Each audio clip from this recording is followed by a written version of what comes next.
Continuación, parte 2. Número 9. ¿Cómo afecta tu entorno a tus emociones? Tu entorno también modifica la forma en la que te sientes. Por entorno me refiero a cualquier cosa a tu alrededor que pueda afectarte de alguna manera. Puede ser la gente con la que sales, las series de televisión que miras o el lugar donde vives. Por ejemplo, los familiares negativos pueden hacer que estés deprimido o un escritorio caótico puede hacer que te sientas desmotivado. Yo me he dado cuenta de que organizar mi escritorio, limpiar mi habitación o reorganizar archivos en mi ordenador aumenta mi motivación cuando me siento desmotivado. Para saber más sobre cómo puedes utilizar tu entorno para cambiar tus emociones, consulta la sección Cambiar tu entorno. 10. ¿Cómo afecta la música a tus emociones?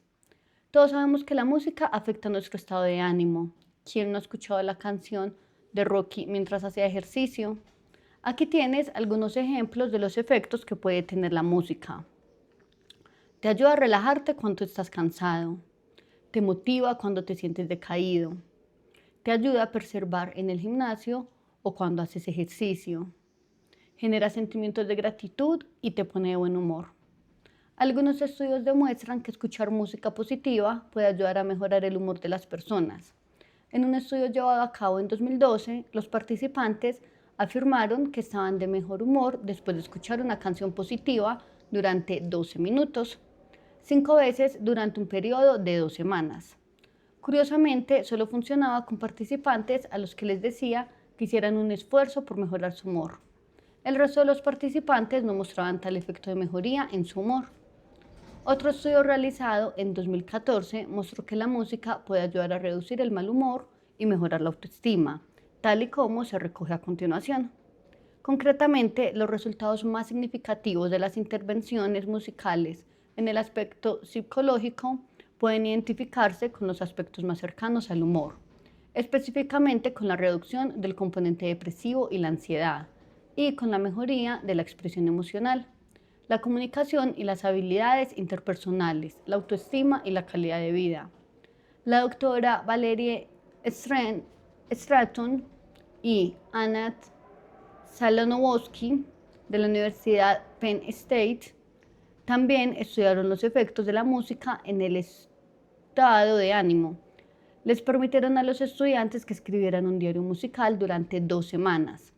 Stratton concluyó que nuestros estudiantes no solo indicaron que sentían más emociones positivas tras escuchar música, sino que las emociones positivas que ya tenían también se identificaban con la música. Resulta interesante que el género musical y el contexto en el que los estudiantes escuchaban música no afectaban al resultado. El humor de los estudiantes mejoraba sin importar si escuchaban música rock o música clásica. Si escuchaban música mientras iban a casa o mientras conducían o mientras socializaban. Utilizar la música para condicionar tu mente. Puedes ir un paso más allá y utilizar el poder de la música para condicionar tu mente, creando listas de reproducción adaptadas a tus necesidades emocionales. Crear las listas de reproducción pueden llevarte tiempo, pero el esfuerzo vale la pena. El atleta de resistencia y entrenador de talla mundial, Christopher Bergland, utiliza la música para mantenerse motivado y dar el máximo de sí mismo. Esto es lo que escribió en un artículo publicado en Psychology Today.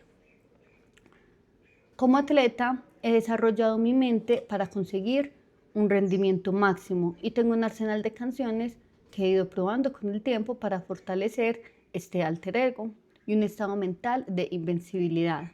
Durante mi entrenamiento y mis carreras, se fue volviendo obvio el hecho de que incluso bajo condiciones climatológicas adversas o cuando estaba sufriendo físicamente, podía utilizar la música y mi imaginación para crear un universo paralelo que tuviera poco que ver con la realidad.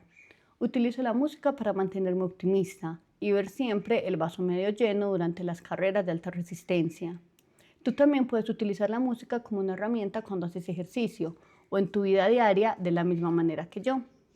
A Christopher también le gusta escuchar ciertas canciones antes de una entrevista importante o cuando tiene que hablar en público. Personalmente, a mí me gusta escuchar canciones que me hagan sentir agradecido. ¿Y tú? ¿Cómo puedes utilizar la música para mejorar tu humor? Ejercicio. Experimenta con diferentes tipos de música. Experimenta con diferentes estilos de música y descubre cómo puedes utilizarlos para mejorar tu humor. Por ejemplo, puedes utilizar la música para ayudarte a meditar, para hacer ejercicio o mientras trabajas. Ten en cuenta lo siguiente: cada uno es diferente. No escuches una canción porque se haya vuelto popular. Escúchala porque te hace sentir como tú quieres sentirte. Todos tenemos diferentes gustos musicales. Lo único que importa es cómo te sientes tú cuando escuchas música. Sigue experimentando. Escucha diferentes tipos de música y ve descubriendo cómo te hace sentir.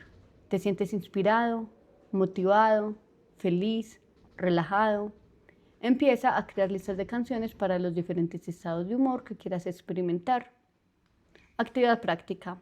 Utiliza el libro de ejercicios para diseñar nuevas estrategias que te ayuden a mejorar el control de tus emociones. Sección 2, que afecta a tus emociones. Parte 3. ¿Cómo cambiar tus emociones?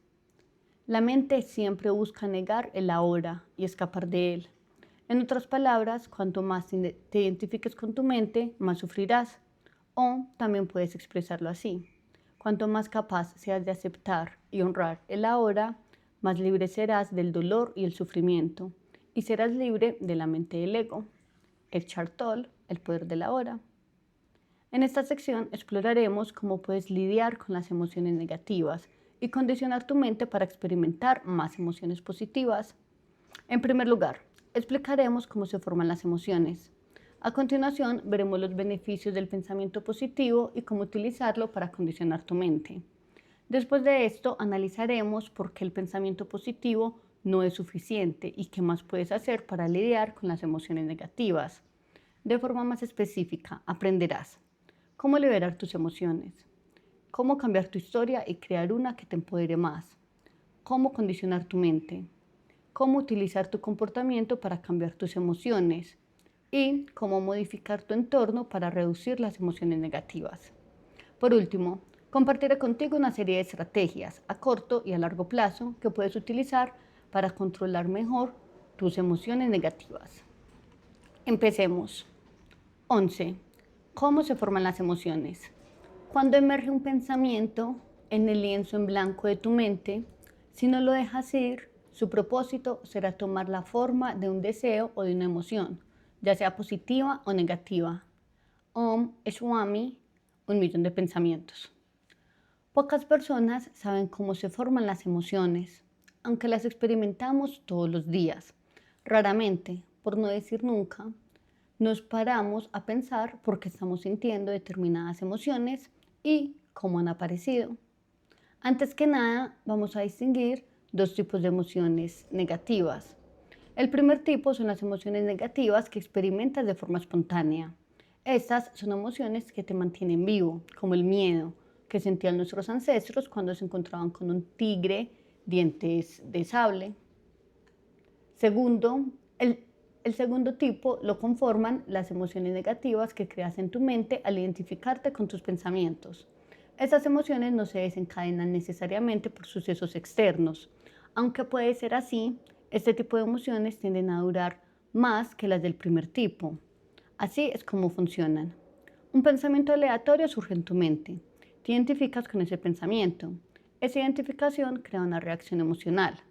Si te sigues identificando con ese pensamiento, la emoción vinculada a él crece cada vez más hasta que se convierte en una emoción principal. Veamos algunos ejemplos. Tienes problemas económicos y cada vez que surgen pensamientos relacionados con el dinero en tu mente, te identificas con ellos. En consecuencia, tu preocupación sobre el dinero se intensifica. Has discutido con un amigo y están peleados. No puedes dejar de reproducir la escena en tu mente. Como resultado, pasan los meses y aún no has llamado a tu amigo para hacer las paces. Has cometido un error en el trabajo y estás avergonzado de ti mismo. Sigues pensando en ello una y otra vez. Por lo tanto, tu sentimiento de falta de capacidad se hace más fuerte. Tu tendencia a identificarte con los pensamientos negativos de forma repetida es lo que les permite volverse más fuerte. Cuanto más te enfoques en tus problemas económicos, más fácil es que aparezcan pensamientos relacionados con ese problema en el futuro. Cuanto más repitas la discusión con tu amigo en tu cabeza, más crecerán los sentimientos de resentimiento y dolor. De forma similar, si sigues pensando en el error en el que cometiste en el trabajo, sentirás más vergüenza e intensificarás la situación. Lo que quiero decir es que cuando le das espacio a tus pensamientos, se expanden y se convierten en puntos centrales para tu mente. Este simple proceso permite que pensamientos aparentemente inofensivos tomen el control de tu mente. Esta identificación con tus pensamientos y, lo que es más importante, cómo decides interpretarlos, genera sufrimiento en tu vida. A continuación, vamos a ver más en detalle cómo se forman tus emociones. Esto te ayudará a controlar mejor las emociones negativas y permitirá el crecimiento de las emociones positivas. Aquí tienes una fórmula para ayudarte a entender cómo se forman las emociones. Interpretación, identificación más repetición igual a emoción fuerte. Interpretación. Cuando interpretas y das un significado a un suceso o pensamiento basándote en tu historia personal. Identificación. Te sientes identificado con un pensamiento concreto cuando aparece. Repetición. Tienes los mismos pensamientos una y otra vez. Emoción fuerte. Experimentas una emoción tantas veces que se convierte en una parte de tu identidad. Más adelante experimentas esta emoción cuando cualquier pensamiento o suceso relacionado la desencadena. En conjunto, la interpretación, la identificación y la repetición permiten que las emociones crezcan y a la inversa. Cuando eliminas uno de estos elementos de la ecuación, esas emociones empiezan a perder su poder sobre ti. En resumen, para que una emoción crezca en intensidad y duración, primero tienes que interpretar un suceso o un pensamiento. Después tienes que identificarte con ese pensamiento. Y finalmente tienes que repetir los mismos pensamientos una y otra vez e identificarte con ellos. A continuación, profundizaremos en cada uno de los componentes de la ecuación. Primero, interpretación. Interpretación más identificación más repetición es igual a emoción fuerte. Las emociones negativas siempre son el resultado de tu interpretación de los hechos. Es por ello que dos personas diferentes pueden reaccionar de maneras distintas al mismo suceso. Puede que una esté desolada mientras que la otra no le afecte. Por ejemplo, para un agricultor la lluvia puede ser una bendición, mientras que alguien que va de excursión al campo puede verla como una maldición. Esta diferencia se debe al significado que cada uno le da al suceso. Dicho de forma resumida, para que aparezca una emoción negativa es necesario que añadas una interpretación a un suceso determinado. El suceso en sí no es capaz de desencadenar emociones negativas sin tu consentimiento. Entonces, ¿por qué sigues experimentando emociones negativas? Yo creo que es porque la realidad no cumple con tus expectativas. Quieres que la realidad fuera de una manera determinada, pero no resulta ser así. Te vas de excursión al campo y quieres que haga un buen tiempo, pero llueve. Quieres un ascenso en el trabajo, pero no lo consigues.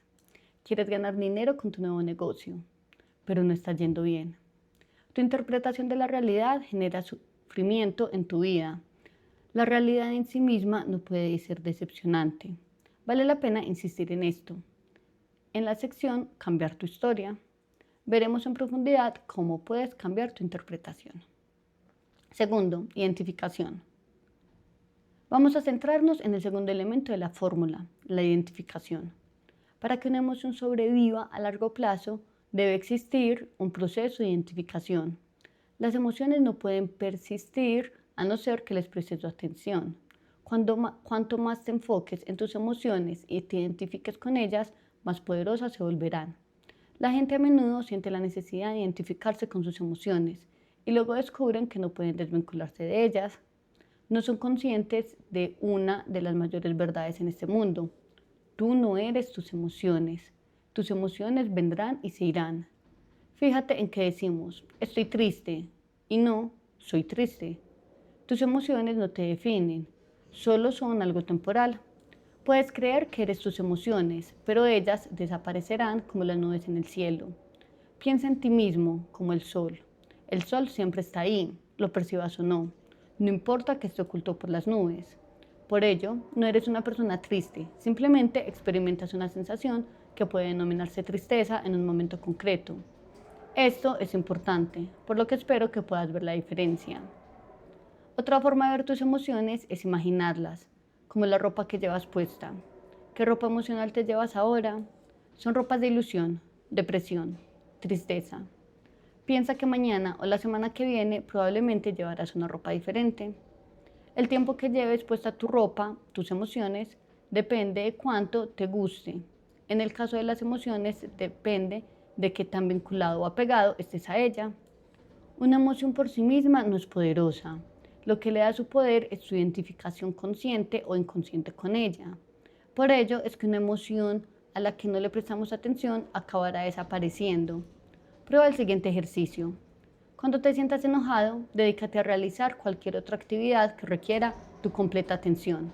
Verás cómo tu enojo desaparece rápidamente. Y al contrario, si continúas obsesionándote con un sentimiento de enojo o rabia, verás cómo crece hasta convertirse en tu estado emocional principal. Tercero, repetición. Hemos visto cómo la manera en que interpretas un suceso o un pensamiento determina cómo te sientes. También sabemos que cuando te identificas con tus pensamientos o sentimientos, estos se convierten en emociones. Si sigues repitiendo el proceso, estás condicionando tu mente para que experimente esas emociones específicas, positivas o negativas. Por ejemplo, si centras tu atención en lo que tu amigo te ha hecho o en lo que tú crees que te ha hecho, el resentimiento empezará a crecer. Como resultado, podrías mantener el rencor durante meses. Es a lo que la gente suele hacer. Pierden su tiempo aferrándose a emociones negativas que no sirven para nada, simplemente porque no son capaces de dejarlas marchar. Por el contrario, si te desvinculas de tus pensamientos de resentimiento y simplemente los observas, irán perdiendo la fuerza con el tiempo y el rencor asociado a ellos acabará desapareciendo. De hecho, si hubieras dejado marchar los pensamientos de resentimiento, inmediatamente después de que estos aparecieran, tu sentimiento de rencor se habría disipado casi instantáneamente. Veremos cómo puedes liberar tus emociones en la sección titulada Liberar tus emociones. Actividad práctica. Supera tus emociones negativas del pasado utilizando el libro de ejercicios. Sección 3. Cómo cambiar tus emociones. Primero, cómo se forman las emociones. Recuerda la última vez que sentiste enojo, tristeza, frustración, miedo o depresión. Ahora, escribe qué sucedió con cada uno de los siguientes elementos. Interpretación. ¿Qué hechos sucedieron y qué pensamientos te vinieron a la mente? Identificación. ¿Cuál fue tu reacción a estos pensamientos? Repetición. ¿Te identificaste con estos pensamientos de forma repetida? 12. Cambiar tu interpretación. Ver un matadero puede desencadenar una emoción negativa en ti, mientras que será positiva para el dueño del negocio y algo natural para el que trabaje allí. Todo depende de cómo estés condicionado. Om Swami, 1.000.000 de pensamientos. Un estado o pensamiento no tiene poder para alterar tu estado emocional por sí mismo. Lo que genera las emociones es la manera en la que eliges interpretar ese suceso o pensamiento. Por esta razón, dos personas pueden reaccionar de manera diferente a la misma situación. Una puede ver un problema y culpar a las circunstancias externas, mientras la otra puede ver una oportunidad que vale la pena aprovechar. Una se quedará atascada, mientras que la otra crecerá. La forma en la que interpreta los sucesos está estrechamente relacionada con las premisas generales que tiene sobre la vida. Por ello, es esencial que indaguemos primero en estas premisas o suposiciones subyacentes que conducen a las interpretaciones. Explorar tus premisas. Para experimentar un determinado estado emocional has tenido que realizar ciertas suposiciones sobre cómo deberían de ser las cosas. Estas premisas o suposiciones constituyen tu realidad subjetiva, puesto que tú estás convencido de que son ciertas, no las cuestionas. A continuación, recojo algunos ejemplos de posibles premisas que puedes tener. Los problemas se deben de evitar. Esto es un problema. Debería estar sano. Vivir hasta los 70. Debo casarme. Es normal quejarse. No hay nada malo en aferrarse al pasado. Tengo que preocuparme por el futuro. Y o no podré ser feliz hasta que, inserta aquí tu respuesta o deseo. Vamos a ver más en detalle cada una de estas premisas. Los problemas se deben de evitar. Mucha gente quiere liberarse de los problemas, pero Y si no pudieras, es más, y si no fuera necesario, está claro que algunas personas tienen problemas menos importantes que otras, pero todos tenemos problemas. Y si la suposición de que de que no deberías de tener ningún problema es errónea. Y si lo que tienes que hacer es bailar bajo la lluvia y aprender a sacar el máximo partido posible de tus problemas, plantéate qué pasaría si los problemas fueran solo desafíos que superar y parte de la vida. Esto es un problema. ¿Y si aquello que tú consideras un problema realmente no lo es? ¿Y si no importa tanto como tú crees? ¿Y si es una oportunidad disfrazada de problema? Y si es así, ¿cómo la podrías aprovechar? Debería estar sano. Tendemos a dar por sentado nuestra salud, pero nada nos garantiza que no podamos enfermarnos el día de mañana. ¿Y si tu buena salud es una bendición y no la situación por defecto? ¿No te haría ver tu salud de forma diferente? Vivirás a los 70. Probablemente asumes que vivirás una larga vida, pero, ¿y si no es el caso? ¿No crees que deberíamos considerar una vida larga más como una bendición que como algo que damos por sentado? Desgraciadamente, algunas personas mueren jóvenes, pero esto es parte de la realidad. La gente suele decir, ha muerto demasiado joven, pero ¿es esto correcto? ¿No sería más correcto decir simplemente que ha muerto? Ni demasiado joven ni demasiado viejo. ¿Debo casarme? Puede que sí, puede que no. Eso depende solamente de tu interpretación. Los debo y debería suelen referirse a las cosas que la sociedad o tus padres esperan de ti. Pero eso no significa que las cosas tengan que ser así. Suelen ser convenciones sociales o culturales o comportamientos condicionados. Es normal quejarse. La mayoría de las quejas son un juego del ego y no son constructivas. No te ayudarán ni cambian nada. Lo único que hacen es fortalecer tu ego y ofender a la gente. Intenta pasar una semana entera sin quejarte y mira qué pasa. No hay nada malo en aferrarse al pasado. Probablemente dedicas demasiado tiempo al aferrarte al pasado. Todo el mundo lo hace, pero no te das de cuenta de que el pasado solo existe en tu mente. Y si no te das de cuenta de que no puedes cambiarlo, hagas lo que hagas. Aprender de tu pasado es útil, aferrarte a él no lo es. Tengo que preocuparme por el futuro. Preocuparse por el futuro es inevitable en cierta medida, pero no ayuda. En su lugar, deberías de intentar dar lo mejor de ti en el presente para evitar problemas en el futuro. No podré ser feliz hasta que inserta que una respuesta o tu deseo. No necesitas tener una vida perfecta para ser feliz. La felicidad es una elección que haces todos los días. Debes de practicar hasta que los factores externos no afecten significativamente a tu felicidad, como lo hemos visto anteriormente. Estos son solo algunos ejemplos de premisas sobre la vida que puedes tener. Mi intención es mostrarte cómo tus interpretaciones y las emociones que se generan a partir de ellas son en gran medida el resultado de las suposiciones que tienes sobre el mundo y la realidad. Por ello, para experimentar más emociones positivas es importante que dediques tiempo a revisar tus premisas. Analizar tus interpretaciones. Como ya hemos visto, interpreta los sucesos basándote en tus premisas. Aquí tienes algunas preguntas que te ayudarán a entender a qué me refiero al hablar de interpretaciones. ¿Piensas que todo ocurre por una razón y lo aceptas o te haces la víctima? ¿Crees que los contratiempos temporales son solo desafíos que te llevarán al éxito o te rindes en el primer contratiempo? ¿Intentas cambiar las cosas que no se pueden cambiar o las aceptas? ¿Crees que estás aquí por una razón o vagas por la vida sin ningún propósito claro? ¿Piensas que los problemas son malos y deberían de evitarse o que son parte necesaria de la vida? Recuerda que lo que diferencia a la gente que tiene una vida feliz de aquellos que tienen una vida miserable suele ser cómo eligen interpretar sus vidas. Actividad práctica. Escribe interpretaciones de tus emociones utilizando el libro de ejercicios. Anota 1 o 2 estados emocionales que tengas en la actualidad. Pregúntate, si pudiera liberarme de algunas emociones, ¿cuáles tendrían un mayor impacto positivo en mi vida si me deshiciera de ellas? Tu interpretación de estos estados. Pregúntate, ¿qué necesito creer para que mi historia sea cierta? nuevas interpretaciones que te empoderen y que te ayuden a superar estos estados. Pregúntate, ¿qué necesito creer para evitar experimentar estas emociones negativas? Hasta aquí la parte 12. Mañana continuaremos leyendo y a aprender a liberar las emociones. Gracias por haber estado conmigo, por haber leído conmigo hasta acá. Ha sido para mí un placer leer para ti. Recuerda darle me gusta si el contenido ha resonado contigo, suscribirte y activar las notificaciones para que no te pierdas ni una sola parte de este libro que nos está ayudando a conocernos. Chao, chao.